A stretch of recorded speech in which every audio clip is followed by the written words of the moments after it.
You are listening to the Love and Confidence Podcast, episode number 113. Welcome to the Love and Confidence Podcast.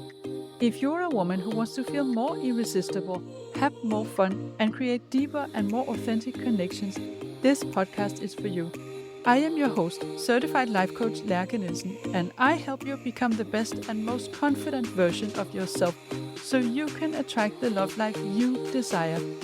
Let's get started.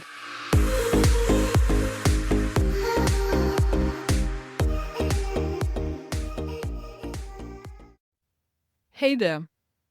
What is the good life to you? What is in it? What do you need to have a good life? What do you need to feel that you are living your best life? That is the topic of today. I'm going to help you find out what you need to create your best life. But before I do that, I just want to answer some questions that I have received in the past months about myself, because I sometimes hear from you that you are wondering a bit about me and my love life, because I never talk a lot about myself here on the podcast. So some of you have asked me, what about you? We don't know anything about you.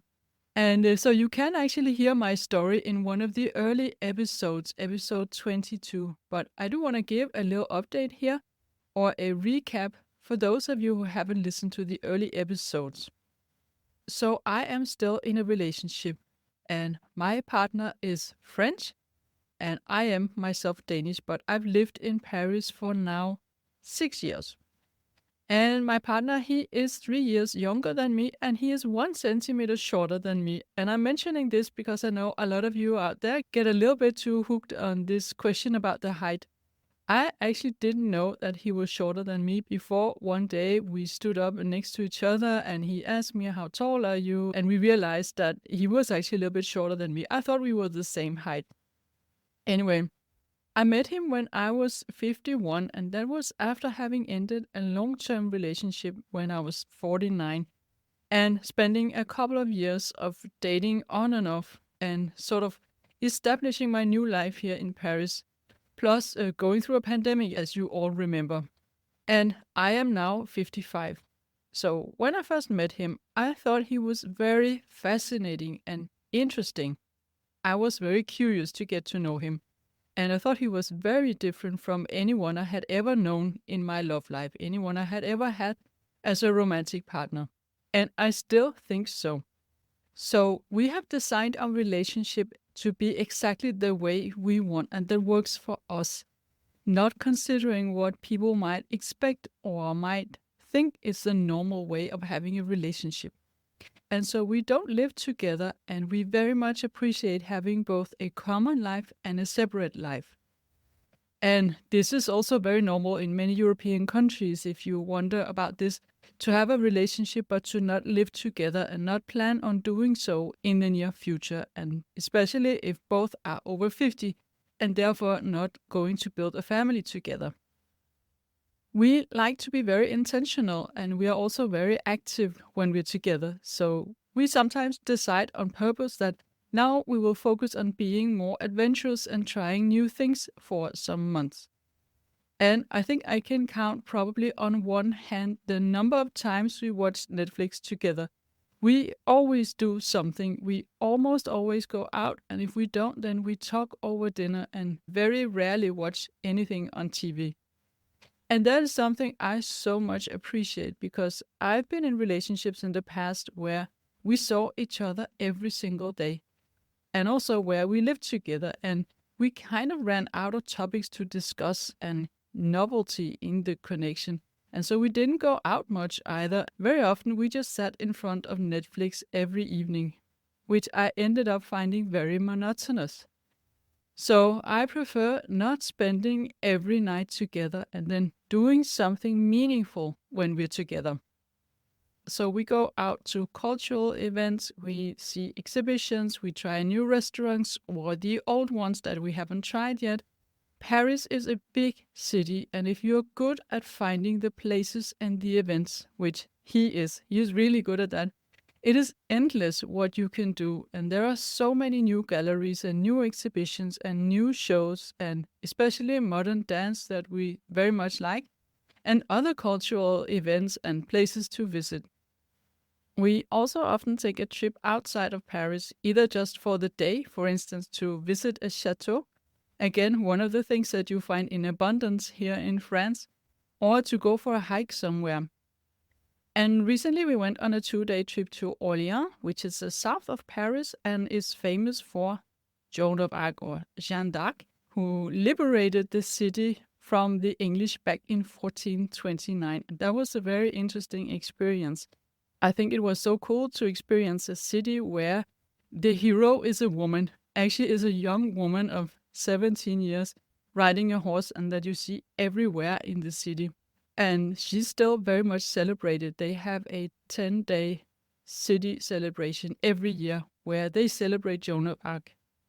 So we like to experience new things together and to travel together, discover new places, and just live life, enjoy life together. And we rarely go the same place twice. He is also an entrepreneur, so we sometimes spend a lot of time talking about our businesses, and I think this is important. For me, it's important because it's a very different life being an entrepreneur compared to being an employee. For me, this has been a big shift, and I think there is a lot more uncertainty and potential worries in being an entrepreneur, but also a lot more freedom and creativity. And he is a very funny man who has crazy ideas. He has the kind of craziness that I love. He is extremely inventive and creative, very spontaneous, and not afraid of being completely outside of the box. And I think this is a big part of why we are good together. We laugh a lot and we like to ping pong and joke and make up stories together. And I still think he's one of the most loving and generous people I know. So our relationship is not perfect, and I am not perfect, and he isn't either. We've had our crises and challenges, but we have overcome it. And I personally think I have grown from it. I've learned a lot about myself. And maybe that's because I'm a coach now and I wasn't in previous relationships. Maybe that's the reason why everything I experience is now processed in a different way. But I definitely think I have learned a lot about myself and have become more secure and more resilient. And the way I think about our future is that I would love for us to stay together for the rest of life. If we keep being as good together as we are now, of course, not for any price. But if one day he doesn't want that, I know I will be okay. I don't tell myself I can never be happy with anyone else or as a single woman. And if one day he no longer thinks that I am the right woman for him, then I don't want him to stay. I don't want a man who doesn't believe that I'm the best choice for him. I find it extremely important that both chooses each other every single day, and that we never take each other for granted or stay together for old habits' sake. For me, and I know it's the same for him, it's an active choice, choosing each other because this is what we really want, and not because we feel obliged or the other person expects us to be there forever or we don't believe we can find anyone else. No, this has to be because this is what our hearts desire, to be together. I also want to say here that I am not a dating and confidence coach because I met him. I was already helping women in the dating journey when I met my partner. And although I do learn and grow all the time, it's not something that ends just like that and then you are at the finish line.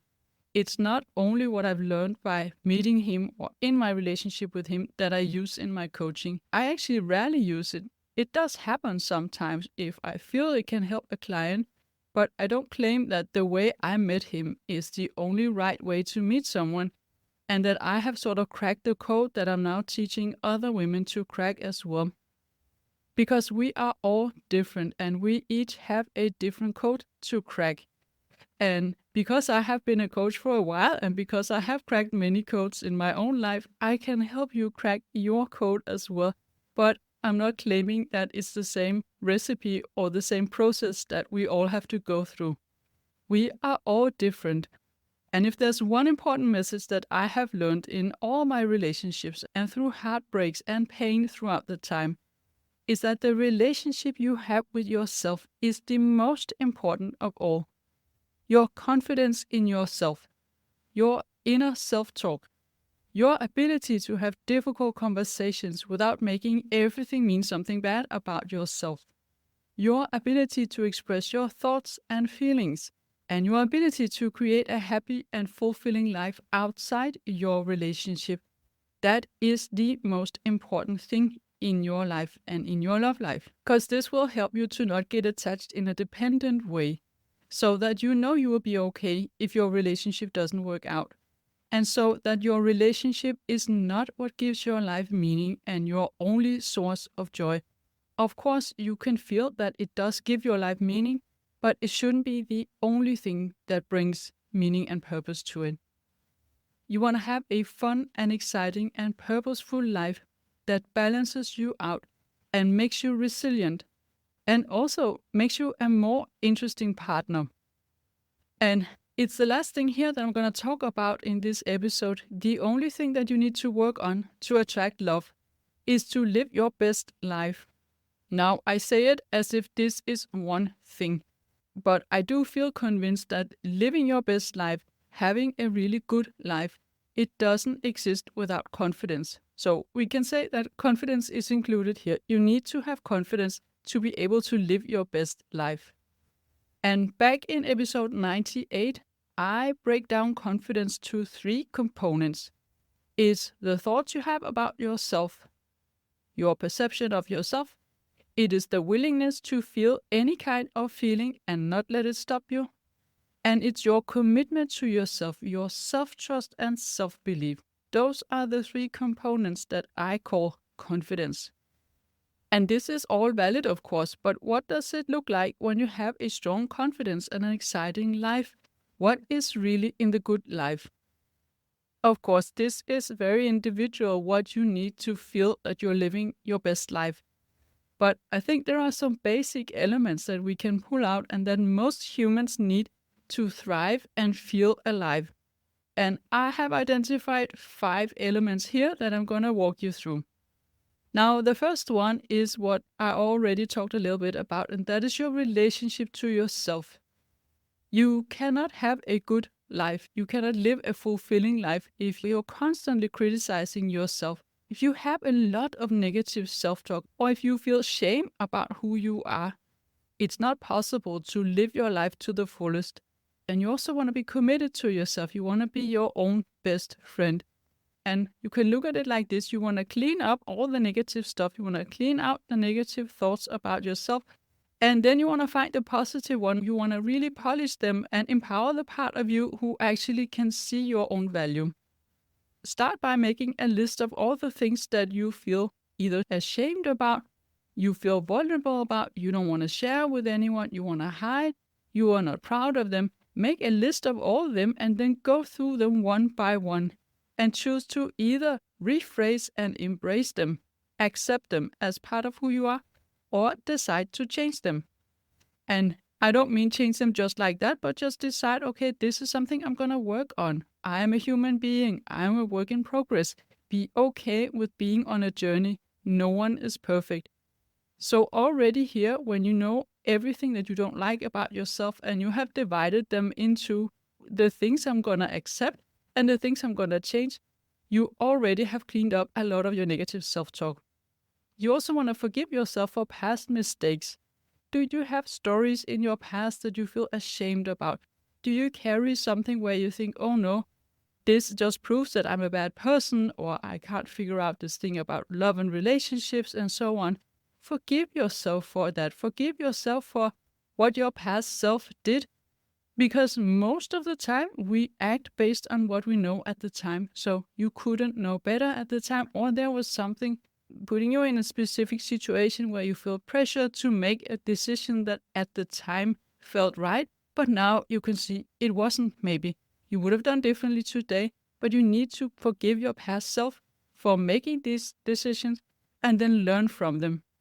And then, just as you made a list of all the things you don't like about yourself, you want to make a list of all the things you really like, you really love about yourself. Remind yourself of all this. Pull it out in the light and repeat it to yourself every day and practice adding to that list. And then you want to promise yourself to play on the same team as yourself, not constantly against yourself. You want to be your own best partner. And I have actually recorded several episodes about that, the relationship you have with yourself. And I can mention How to Be Your Own Best Partner. That was episode 67. And Your Relationship with Yourself. That was episode 85. So go back and listen to that if you need more inspiration. So that was the first of the 5 components. And besides from that, in the good life, we have the following. We have, first of all, the social life. Having friends, and it could also be family, having people around you, people that you can go out with, the people you can have experiences with, people you can have fun with, you can talk to, you can be vulnerable with, you can laugh with, you can cry with. You need these kind of people, and they don't have to be the same. You don't have to think that I need to find someone I can do all of this with, because that is very difficult. It's completely okay to have someone where you can go out with them, but then you can only talk and be really vulnerable with someone else. So try to find out what are your needs in your social life, and do you have the kind of friends or connections that you can do all these things with? And you want to have that even when you are in a relationship. You still need to have a social circle. You can't put everything on your partner. It's way too much to expect from one person. And I want to say here that loneliness is actually real. It is much more common than what you think. I hear this so often from my clients and women that I talk to, that they think they don't have any friends, or they don't have enough friends. They don't have the friends that they want to have. They miss having friends they can go out with, or they miss having friends they can do different activities with. And so often when they actually wanted to go out, they either sit at home or they scroll through the dating app and look for connections in there. So both when you're in the dating phase and when you're in a relationship, you will put way too much pressure on your partner if you don't make sure that you have a good and varied social circle to meet some of these needs. It will make you so much more vulnerable when you expect a man to be everything for you. It's just a lot to carry for one person. Also, I've been listening to a couple of podcasts recently where they talked about loneliness and what that actually does to our health. Now, this is really important. It turns out that there are studies that show that it actually impacts your health and your longevity just as much as smoking. So you can, of course, discuss what degree of loneliness and what does it mean to be lonely compared to smoking 20 cigarettes per day, for instance. And I haven't gone that much into details to find out, but I just wanted to share with you. It's a real thing, and it does impact both our mental health and our physical health. And we are human beings. We are meant for connection. So even if you think that you're an introvert, like I do, for instance, I am an introvert, I still need to go out and meet people. I still need to see other people than my partner. And I take that need actually very, very seriously. You want to have friends. You want to have someone that you can share your life with and share some of the experiences that your partner doesn't want to do. And then when you meet your partner, when you meet up with him, you have so much more to share. You have so much more to talk to him about. So that was number 2 out of the 5. And number 3 is having a healthy life. So prioritizing exercise and eating healthy and getting the sleep you need. Manage your stress. Do some journaling if you feel upset about things. Manage your emotions. Those are really important things, and we don't always prioritize that. We sometimes think that our career is much more important than our sleep or our stress level, and that we have to skip the training because we need to work extra hours. This is something you want to look at. You want to make sure that you live the most healthy life that you can, also because it's an investment in your future. And especially as a woman, Now, I have a lot of focus on that at the moment as being in perimenopause. I really prioritize right now doing exercises, eating healthy, getting enough sleep, and so on, because I think of this as an investment in the rest of my life. Number 4 in living your best life is the financial security. And this sounds really, really boring. But of course, it's important that you have a job that can pay the bill. Ideally, you want to also like your job. But it's not necessarily required that you really feel super passionate about your job. But you have a job that you can be okay with and that can give you financial security. Now, these last 3 elements here, social life, health, and financial security, is what we can call health, wealth, and relationship. Those are 3 important pillars in living a healthy life. The last out of the 5 elements here is having a purpose in life. And this is a very interesting element here, and that can be your career, but it doesn't have to be your career. It's not everyone who is going to have a big career that they feel super passionate about. For some people, a job is just something that they are okay with, that they enjoy doing, but it's not their big passion. It can be something else, but a purpose in life is what gives your life meaning. It could also be a hobby. It could be some kind of project. It could be your child. It could be a dog. It could be if you practice different kinds of art. It can be a dream you have or a goal that you work towards, such as building your own tiny house or traveling the world or doing volunteering work. And it doesn't have to be your purpose for the rest of your life. It can be something that right now and in these years is your big purpose. This is something that you are driven by, you are passionate about. This is what makes you get out of bed in the morning. This is what brings your life meaning, and that will also, in most cases, lead you to grow. So those were the 5 elements, and across these elements or these activities, there are some needs that I personally think is important for all human beings. And I want to mention here growth and challenges. And ideally, you can get that from your life purpose. This is something that will support your growth and it will challenge you. But if you don't, or if you think you don't get enough from your life purpose, then you should set a goal. This is important for us to develop and really feel alive. You also want to make sure that you have enough fun and joy and play. We tend to underestimate that. We don't take fun seriously, and this is really a big shame. We should. It is too bad. Fun is something to take very seriously. It's something to prioritize. Of course, this is something you often will find in your social life, or it could be something that comes up in your life purpose, but definitely you want to make sure to have fun. You want to make sure that there are parts of your life that are not so heavy and serious and where you are just enjoying being present and being spontaneous and laughing with other people. And then the last one of these needs that we can see across all the components is feeling useful.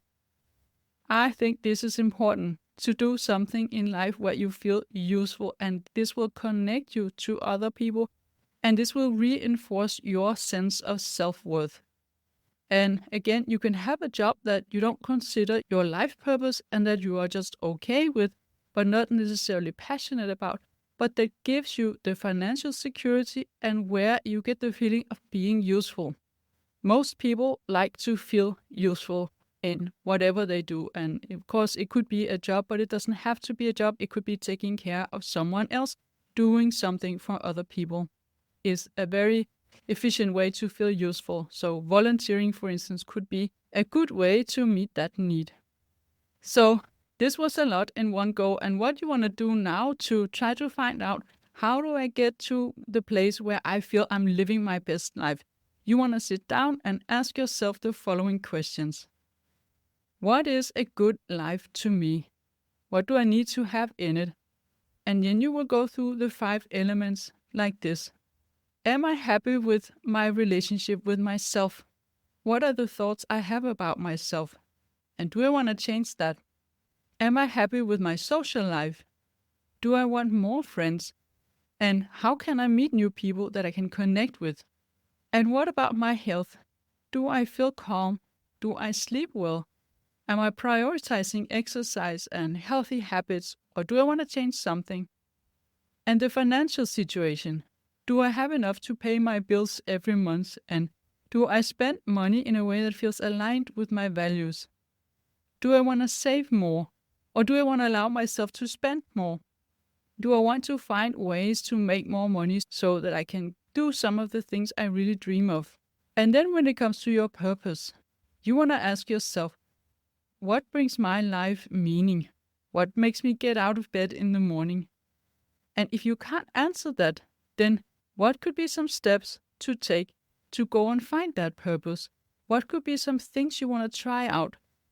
And here I highly recommend that you try your way to the answer and not try to think your way to it, because that can be very difficult, and we actually can get a lot of insights by trying new things or trying some of the things that you used to like in the past to see, do I still have a passion here?